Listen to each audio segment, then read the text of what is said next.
అమ్మ నమస్తే అమ్మ. నమస్తే అమ్మా. మా అయోధ్య రామ మందిర విగ్రహ ప్రతిష్టాపన సమయం ముహూర్తం నిర్ణయించడం జరిగింది. మరి ఈ ముహూర్త సమయం ఎప్పుడంటారు? మరి అలాగే ఆ సమయంలో అంటారు ఎలాంటి పనులు చేయాలి, ఎలాంటి పనులు చేయకూడదు అంటారు? ఇప్పుడు మనకి 22వ తారీఖు మనకి ఈ విగ్రహ బాలరాముడి యొక్క విగ్రహ ప్రతిష్ట మనకి జరగబోతోంది. ఇది నిజం చెప్పాలంటే ఒక 30 సంవత్సరాల పాటు పాప ఆయన టెంట్లో ఉండి ఇప్పుడు ఆయన ఇంటికి ఆయన వస్తున్నాడు అన్నట్టుగా మనం చెప్పుకోవచ్చు. అయితే ఇక్కడ ప్రాణ ప్రతిష్ఠ సమయం మనకి చెప్పింది ఏంటంటే మధ్యాహ్న కాలంలో చెప్పారు మనకి ఈ యొక్క బాలరాముడి యొక్క విగ్రహ ప్రతిష్ఠ మనకి. అయితే 12 గంటల 29 నిమిషాల 8 సెకండ్ల నుండి 12 గంటల 30 నిమిషాల 32 సెకండ్ల వరకు మనకి ఈ యొక్క మనకి ప్రాణ ప్రతిష్ఠ సమయం అంటే యంత్ర ప్రతిష్ఠ జరుగుతుంది. యంత్ర ప్రతిష్ఠ అంటే ఏంటంటే కొన్ని కోట్ల జపం చేసి దానికి ఆ శక్తిని ఆ యంత్రానికి ఇవ్వడం అనేది జరుగుతుంది. అందుకని మనకి బయట ఎక్కడ ప్రాణ ప్రతిష్టలు చేసినా కూడా డైరెక్ట్గా విగ్రహాన్ని తీసుకొచ్చి పెట్టరు. ఆ విగ్రహానికి శక్తి ఎక్కడి నుంచి వస్తుందంటే అడుగు భాగాన ఉన్న యంత్రం ద్వారా ఆ విగ్రహంలోకి శక్తి రావడం అనేది జరుగుతుంది. కాబట్టి మనకి ఈ సమయంలో అంటే ఇక్కడ మొత్తం ఎంత ఉంది, 84 సెకండ్లు సమయం. ఈ 84 సెకండ్లు అంటే 1 నిమిషం మీద 24 సెకండ్లు. ఈ 1 నిమిషం 24 సెకండ్లలో ఈ యొక్క యంత్ర ప్రతిష్ఠ అనేది ఇక్కడ మనకి ఆ యొక్క ట్రస్ట్ వాళ్ళు నిర్ణయించడం. అలాగే ఎవరైతే ఈ వేద పండితులు లేకపోతే ఎవరి చేత ముహూర్తం పెట్టించారో ఆయన కాశీలో ఎక్కడో ఉంటారు, ఆయన పెట్టారు మహానుభావులు. మంచి చాలా దివ్యమైన ముహూర్తం అని చెప్పుకోవాలి మనం. అయితే చాలామందికి ఇక్కడికి వచ్చే డౌట్ ఏంటంటే అంటే మన ఇక్కడ దక్షిణాది ప్రాంతాల్లో కానీ కొంతమందికి వచ్చే డౌట్ ఏంటంటే మరి మనకి ఇప్పుడు పుష్యమాసం కదండి, మనకు ముహూర్తాలు లేవు అంతే కదా, ఇప్పుడు మనకేం ముహూర్తాలు లేవు, మరి మనకు ముహూర్తాలు లేవు కదా, వాళ్ళకి ముహూర్తం ఎందుకు పెట్టారు, అక్కడ ముహూర్తం ఎందుకు ఉంది అని అనుకున్నప్పుడు మనకి చూడండి కొన్ని మన భారతదేశంలో అయినా కూడా కొన్ని ప్రాంతాల్లో మనకి ఈ ఏదైతే ఈ చంద్రుడిని అనుసరించి రవిని అనుసరించి అంటే చాంద్రమాన సూర్యమానాన్ని అనుసరించి మనకి ఈ ముహూర్తాలు కానీ ఇవన్నీ నడుస్తుంటాయి. అయితే ఇప్పుడు అక్కడ ప్రాణప్రతిష్ఠ అయోధ్య సమయంలో ఇప్పుడు వాళ్ళకి ఆల్రెడీ మాఘమాసం నడుస్తోంది. వాళ్ళకి మనకి ఇంకా మాఘం రాలేదు, వాళ్ళకి మాఘమాసం నడుస్తోంది. కాబట్టి వాళ్ళ లెక్క ప్రకారం అది కరెక్టే. ఇప్పుడు చూడండి ఇక్కడ కూడా మనకి కొన్ని చోట్ల చూస్తూ ఉంటే గృహప్రవేశాలు అవుతూ ఉంటాయి. ఇక్కడ కూడా అదేంటి మనకి ముహూర్తాలు లేవు కదా అనుకుంటాం, కానీ వాళ్ళ లెక్క ప్రకారం వాళ్ళు వాళ్ళ ప్రాంతాన్ని అనుసరించి చేసుకోవడం అనేది జరుగుతుంది. అయితే ఇక్కడ పెట్టిన ముహూర్తం మరి చిన్న పని చేసుకుంటున్నప్పుడే మనం మంచి ముహూర్తం పెట్టుకుంటాం కదా, మరి ఇక్కడ ఇంత పెద్ద వివాదాస్పదమైన దాంతో జరిగిన ఒక మంచి నిర్ణయానికి సంబంధించింది ఇది.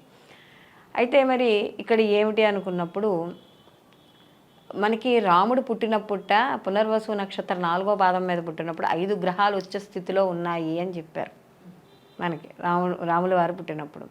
అయితే ఇక్కడ కూడా ఇప్పుడు ఈయనకి పెట్టిన ముహూర్తం కూడా పండితులు దివ్యమైన ముహూర్తం పెట్టారు. ఎప్పుడు పెట్టారు అనుకున్నప్పుడు మేషలగ్నం మీద పెట్టారు.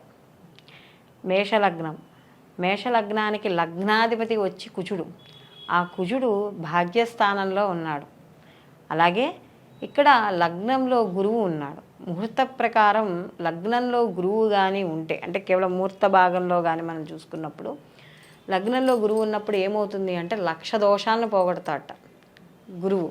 అలాగే ఇక్కడ ఏ నక్షత్రం మీద పెట్టారు, మృగశిరా నక్షత్రం మీద పెట్టారు. మృగశిరా నక్షత్రాధిపతి వచ్చి మళ్ళీ కుజుడే, అంటే నక్షత్రాధిపతి రాశ్యాధిపతి వచ్చిన కుజుడు భాగ్యంలో ఉండి మళ్ళీ చంద్రుడు ఉచ్చస్థితిలో ఉన్నాడు, అంటే వృషభ రాశిలో చంద్రుడు ఉన్నాడు. వీళ్ళకి షష్టమ స్థానంలో అంటే ఈ యొక్క మేష లగ్నానికి ఏదైతే పెట్టారో లగ్నానికి షష్టమ స్థానంలో కేతువు ఉన్నాడు. వీళ్ళకి మొత్తం మీద ఈ యొక్క లాభస్థానంలో శని భగవానుడు ఉన్నాడు, వ్యయంలో రాహు ఉన్నాడు. ఓకే, వాటెవర్ మిగతా ఈ గ్రహాలు మిగతా ఏ 9వ స్థానంలో శుక్ర బుధ కుజులు ఉన్నారు. అంటే ఇది నిజంగా చెప్పుకోవాలంటే ఒక దివ్యమైన ముహూర్తంగానే చెప్పుకోవాలి. అందులో ఇక్కడ మనకి ఈ వీళ్ళు చూసే యోగాలు అవన్నీ కూడాట దేనికి సంబంధించి పెట్టారు అంటే, ఏదైతే ప్రతిష్ఠిస్తున్నామో బాలరాముని ఎక్కడైతే ప్రతిష్ఠిస్తున్నామో ఆ ప్రతిష్ఠ అయిన తర్వాత ముందా కూడా ఈ ముహూర్త బలం చెప్తున్నా, దేశం కాదు ప్రపంచ వ్యాప్తంగా కూడా ఈ యొక్క దేవాలయం ఎలా ఉంటుంది అంటే విపరీతమైన ఖ్యాతిని పొందుతుంది. ఈ దేవాలయానికంటూ ఎటువంటి లోటు ఉండదు. అంటే ఇప్పుడు చూడండి, మనం తిరుపతి వెళ్తే చెప్తాం అసలు భోజనానికి లోటు ఉండదు అక్కడ. మరి తిరుపతి ఎంత వరల్డ్ ఫేమస్ మనకి. అలాగే ఈ ప్రతిష్ఠ యొక్క ముహూర్తం ద్వారా ఈ యొక్క ప్రపంచ వ్యాప్తంగా కూడా ఈ యొక్క బాలరాముడి యొక్క శక్తి ఏదైతే ఉందో అది పెరుగుతుంది, ఆయన యొక్క విశిష్టత పెరుగుతుంది. అలాగే ఈయన మనకి చెప్పడం కూడా వీళ్ళు ఏంటంటే చంద్రుడి నుంచి దశమంలో గ్రహాలు ఏదో ఒక గ్రహం ఉంటే అది చాలా విశేష అమల యోగంగా కూడా మనకి చెప్పారు. అలాంటి యోగంలో కూడా మనకి ఈ యొక్క ముహూర్తాన్ని పెట్టడం అనేది జరిగింది. దీనివల్ల ఏమవుతుంది అంటే ఆర్థిక పరంగా లోటు ఉండదు. మనకి చూడండి, ఒక గుడికి వెళ్ళినప్పుడు అబ్బా ఈ గుడి దగ్గరికి వెళితే మనం అనుకున్న పనులు అవుతాయి, ప్రజలందరూ కూడా చాలా సుఖంగా ఉంటారు. అలాగే చూడండి, భూకంపాలు వచ్చినా ఎటువంటి ప్రకృతి వైపరీత్యాలు వచ్చినా కూడా తొందరగా ఈ యొక్క ఏదైతే దేవాలయం ఉందో ఆ దేవాలయం పాడవదు.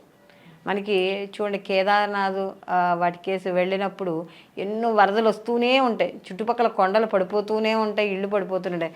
దేవాలయం ఏం కాదు, స్వయంభూ అయినా మనం ప్రతిష్ఠించినవైనా కొన్ని ఏమీ కావు, కొన్ని ఏళ్ల నుంచి తరబడి నుంచి అవి అలా ఉంటూనే ఉంటాయి. దేనికి అంటే ఆ ప్రాణ ప్రతిష్ఠ సమయంలో పెట్టిన ముహూర్తం యొక్క బలం. కాబట్టి ఈ యొక్క అయోధ్యలో ఈ రామ ప్రతిష్ఠ ఏదైతే ముహూర్తం ఉందో ఇది దేశానికి సుభిక్షాన్ని చేస్తుంది, సుభిక్షాన్ని చేకూరుస్తుంది. అంటే ప్రజలందరూ కూడా ఈ రామరాజ్యంలో ఉన్నప్పుడు ఎలా ఉన్నారో అలాగే అలాంటి పరిస్థితులే వచ్చే అవకాశం అనేది ఎక్కువ, వచ్చే అవకాశం కాదు అలాగే వస్తుంది కూడా. ఎందుకంటే ఆయన యొక్క అనుగ్రహము, ఎందుకంటే ఒక విగ్రహము ప్రతిష్ఠించినప్పుడమ్మా దాని యొక్క పవర్ ఉంటుంది. ఆ పవరు ఉత్తినే మనకి అలా ఉండదు. ఆ యొక్క చూపు అంటే వెళ్ళిన భక్తులకి ఆ యొక్క చూపు పడడం వల్ల వాళ్ళకంతా ఏవైతే లోపల మనకి ఏవైతే నెగిటివ్ ఎఫెక్ట్లు ఉన్నాయో అవన్నీ కూడా తీసేస్తుంది. అందుకనే మనకి చెప్పేటప్పుడు కూడా శిల్పి చెక్కేటప్పుడు కూడా ఏం చేస్తారంటే ముందర నెమ్మదిగా కాళ్ళు చేతులు అని చెప్పి ఆఖరణ కళ్ళు నుంచి కనుబొమ్మల్ని మనకి కళ్ళని వాటిని దిద్దడం అనేది జరుగుతుంది. అందుకనే ప్రాణప్రతిష్ఠ జరిగే వరకు కూడా మనకి కళ్ళకు గంతలు కడతారు, మైనపు పెట్టి కళ్ళకు గంతలు కడతారు. ఎందుకు అంటే ఈ ప్రతిష్ఠ జరిగిన తర్వాత, ఈ యంత్ర ప్రతిష్ఠ జరిగిన తర్వాత తీసుకొచ్చి దాన్ని పెడతారు విగ్రహాన్ని. అప్పుడు ఈ యంత్రంలో ఉన్న శక్తి అంతా కూడా ఈ యొక్క విగ్రహానికి వెళుతుంది. ఆ విగ్రహానికి వెళ్ళినప్పుడు ఏమవుతుంది అన్నప్పుడు ఇక్కడ కళ్ళకు గంతలు తీసి డైరెక్ట్గా మనం నిలబడలేం. అందుకనే మనకి చెప్తారు చాలామంది ఈ విగ్రహ ప్రతిష్టలు అయిన తర్వాత విగ్రహానికి ఎదురుకుండా అద్దాన్ని పెడతారు. ఆ శక్తికి అద్దం పగిలిపోతుంది. అలాగే అద్దాన్ని, ఒక సన్యాసిని, అలాగే గోవు దూడని ఇలా మనకి చెప్పడం అనేది జరుగుతూ ఉంటుంది. ఇలాంటి వాటిని కూడా ఆ యొక్క విగ్రహానికి ఎక్కువ పెడతారు. ఆ విగ్రహ శక్తిని తట్టుకోవాలి కదా. కాబట్టి ఇలాంటి విశిష్టత అనేది మనకి నభూతో నభవిష్యత్ అని చెప్పుకోవచ్చమ్మా మనం. ఈ యొక్క మనకి ఈ రామమందిర యొక్క ప్రతిష్ట యొక్క ముహూర్తము వల్ల దేశము మనకి ఎంతో వృద్ధి చెందడం అనేది జరుగుతుంది. ఆ రాముల వారి యొక్క అనుగ్రహం కూడా అందరి ప్రపంచవ్యాప్త భక్తులు ఎవరైతే ఉన్నారో వాళ్ళందరి మీద కూడా ఉంటుంది. అలాగే ఈ ప్రతిష్ట అయిన తరువాత ఈ అక్షతలు మనం చెప్పుకున్నాం కదా, ఈ అక్షతల్ని ప్రతిష్ట అయిన తర్వాత రాముల వారి ప్రసాదంగా శిరస్సును తప్పనిసరిగా ధరించాలి. ఎందుకంటే మనం ప్రత్యక్షంగా వెళ్ళలేం కాబట్టి, మనం ప్రత్యక్షంగా వెళ్ళలేదు అనే బాధ లేకుండా రాముల వారే అందరిళ్ళకి వచ్చారు అనే భావనతో మనం వేసుకోవాలి. ఇది కాకుండా సంధ్యా సమయంలో, అంటే ఇప్పుడు మామూలుగా ఉదయాన్నే లేచి మరి ఈ ప్రతిష్ట ముహూర్తం ఇది యొక్క ప్రాముఖ్యత, మరి ఏం చేయాలి అంటే ఈ ఉదయాన్నే లేచి ఎందుకంటే ముందర రోజు ఏకాదశి ఉంటుంది. ఏకాదశి ఉపవాసం ఉన్నవాళ్ళు ఉపవాసం ఉంటారు, ద్వాదశి పారాయణం చేసుకున్న వాళ్ళు చేసుకుంటారు. ఈ ద్వాదశి రోజు మనకి ముఖ్యంగా చెప్పుకోవడం కూడా దీన్ని త్రివిక్రమ ద్వాదశి అని కూడా చెప్తారు. ఈ ద్వాదశి రోజు ఎలాగ విష్ణు ఆరాధనేగా మనం చేసే ద్వాదశి రోజు కూడా పొద్దున్న ఈ రాముల వారికి సంబంధించిన ఏదైనా అష్టోత్తరాలు కానీ, విష్ణు సహస్రనామ పారాయణ కానీ, హనుమాన్ చాలీస్ కానీ, పిల్లలు ఇంట్లో ఉన్నవాళ్ళు ఏదో ఒక 11 సార్లనో ఇదో ఈ ప్రతిష్టా ముహూర్తం అయ్యేంత వరకు కూడా ప్రతి ఇంట్లో కూడా ఈ రామ జపాన్ని, ఈ రాముడికి సంబంధించిన దాన్ని, లేదా మనం చదవలేము అనుకున్నప్పుడు కనీసం ఆయనకి సంబంధించిన స్తోత్రాలు వినడం కానీ, సుందరాకాండ పారాయణ కానీ ఏదైనా సరే ఈ యొక్క రాముల వారికి సంబంధించి ప్రతిదీ కూడా నామజపము రాయడము ఏదో ఒకటి చెయ్యాలి. ఈ కొంతమంది అయితే ఏం చేస్తున్నారంటే దేవాలయాల్లో కళ్యాణాలు చేసుకోవడం, అలాగే కొంతమంది అయితే సామూహిక పారాయణలు పెట్టుకోవడం, ఇలా ఎవరికి తోచిన విధంగా వాళ్ళు చేసుకుంటూ ఉంటున్నారు. మనకి లైవ్ కూడా వాళ్ళు ప్రత్యక్షంగా ఇస్తామని చెప్పి కూడా వాళ్ళు చెప్పారు. ఈ ప్రతిష్ట అయిపోయి అన్నీ అయిన తర్వాత సంధ్యా సమయంలో ఈరోజు మనకి ప్రభుత్వం చెప్పింది ఏమిటంటే 5 దీపాలు వెలిగించమని, దీపావళిలా చేసుకోమని ప్రభుత్వం చెప్పింది. దీంట్లో అంతరార్థం ఏమిటి అంటే ఎన్నో 500 సంవత్సరాల తరువాత ఒక మనకి ఓ భవ్యమైన మందిరాన్ని నిర్మించుకున్నాడు ఆయన. మనం నిర్మించాము కాదు, ఆయనే నిర్మించుకున్నాడు. కాబట్టి ఇంత అది నిజం చెప్పాలంటే ఇది మీ ఇంటి పండగో నా ఇంటి పండగో కాదు, ఇది మన దేశ పండగ. నిజం చెప్పుకోవాలంటే ఇది ప్రతి ఇంటి పండగ కూడా. ఏదో దీపావళి అంటే ఆనవాయితీ ఉంది, కొంతమంది చేసుకుంటారు, కొంతమంది చేసుకోరు, ఇంట్రెస్ట్ ఉన్న దీనికి దీంతో సంబంధం లేదు. దేంతో ఇందాక మీరు కొంతమంది అసలు చేసుకునే విధానాలు ఏమిటని అడిగినప్పుడు ఏడి సూతకంలో ఉన్నవాళ్ళు చేసుకోవచ్చా, ఇలా ఏటి సూతకంలో ఉన్న వాళ్ళు కూడా ఈ పండగని చేసుకోవచ్చు, తప్పేమీ. పండగ అంటే ఏమిటి, అక్కడ దీపాలు వెలిగించమంటున్నారు. నిత్య దీపారాధన ఇంట్లో వెలిగించుకుంటున్నాం కదా, అవే దీపాలు ఇంకో 4 దీపాలు ఎక్కువ పెట్టి బయట వెలిగిస్తున్నాం అంతే.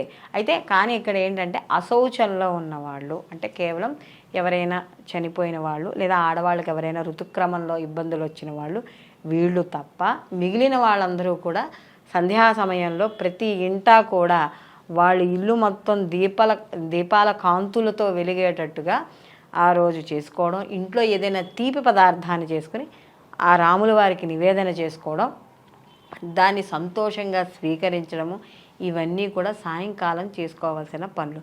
సాయంకాలం కూడా కుదిరితే రామజపము ఇది కూడా చేసుకుని ఆ రోజంతా కూడా మనని ఒక రామ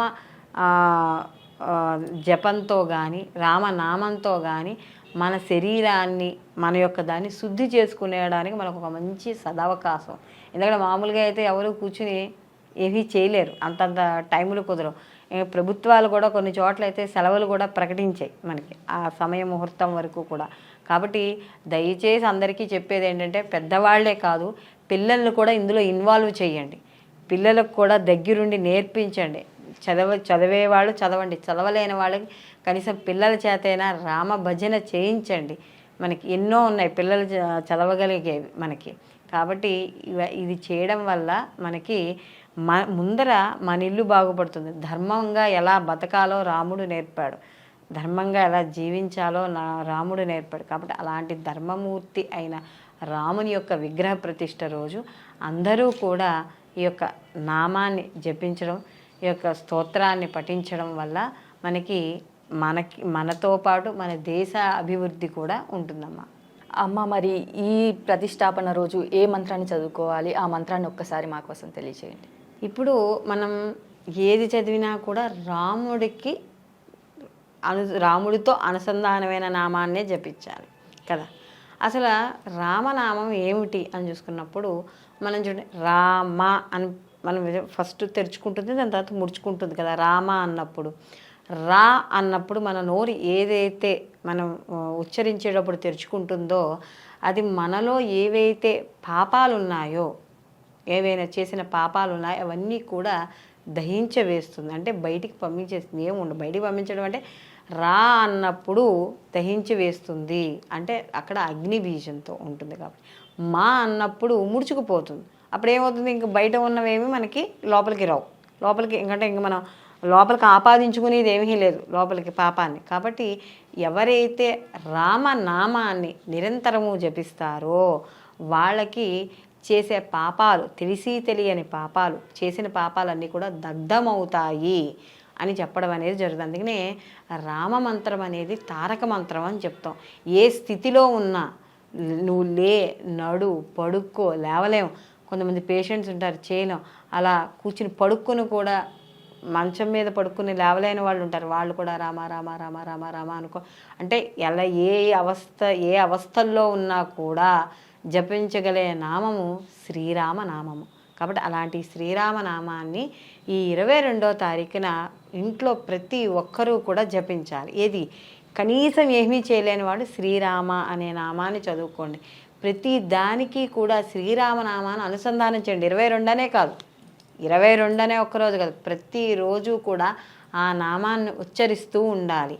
అలాగే మనకి ఈ శ్రీరామనామంతో పాటుగా శ్రీరామ జయ రామ జయ జయ రామ, ఏంటి జయం కలుగుగాక. ఎవరికి జయం కలుగుగాక? రాముడికి జయం కలుగుతుంది, మనకి జయం కలుగుతుంది. ఆయన నామానికి జపించినందుకు మనకి జయం. అంటే శ్రీరామ జయ రామ జయ జయ రామ ఈ నామాన్ని కూడా చెప్పుకోవచ్చు. అలాగే శ్రీరామ రామ రామేతి రమే రామే మనోరమే సహస్రనామ తత్తుల్యం రామనామ వరారనే. దీన్ని అలా జపం చేసుకుంటూ ఉండడమే. దీన్ని కూడా ఇది 3 సార్లు చదివితే మనకి పెద్దవాళ్ళు చెప్పిందే విష్ణు సహస్రనామం చదివినంత ఫలితం వస్తుంది అని చెప్తారు. అందుకని విష్ణు సహస్రనామం చదవలేని వాళ్ళు కనీసం ఈ శ్రీరామ రామ రామేతి అని చదువుకున్నా కూడా వస్తుంది. అంతేగాని చదవగలిగిన వాళ్ళు వచ్చి దీన్ని చదవమని కాదు. అది చదవలేని స్థితిలో ఉన్నవాళ్ళు, చదవడం రాని వాళ్ళు ఈ శ్రీరామ జపమైనా చేసుకోండి అని చెప్తారు. ఎందుకంటే మాట తేలిగ్గా ఉంటుంది. తేలిగ్గా ఎవరైనా సరే, చిన్న పిల్లవాడి చేతి అయినా కూడా మనం పలకగలిగించే నామము శ్రీరామ నామము. కాబట్టి అందరూ కూడా ఈరోజు శ్రీరామ నామాన్ని, శ్రీరాముడికి సంబంధించిన ప్రతి దాన్ని కూడా చేయండి. ఆ యొక్క సీతారాముల వారి యొక్క అనుగ్రహాన్ని సంపూర్ణంగా పొందండి. అలాగే అమ్మ, అయోధ్యలో విగ్రహ ప్రతిష్టాపన యొక్క ముహూర్తం యొక్క విశిష్టతని, అలాగే ఆ రోజున పూజా విధానం గురించి ఎలా చేసుకోవాలి, ఏంటి, ఎవరెవరు చేసుకోవచ్చు, అలాగే ఆ రోజున పఠించాల్సిన మంత్రం ఏంటి అనేసి కూడా చాలా చక్కగా వివరించారమ్మా. ధన్యవాదములు. నమస్తే అమ్మ.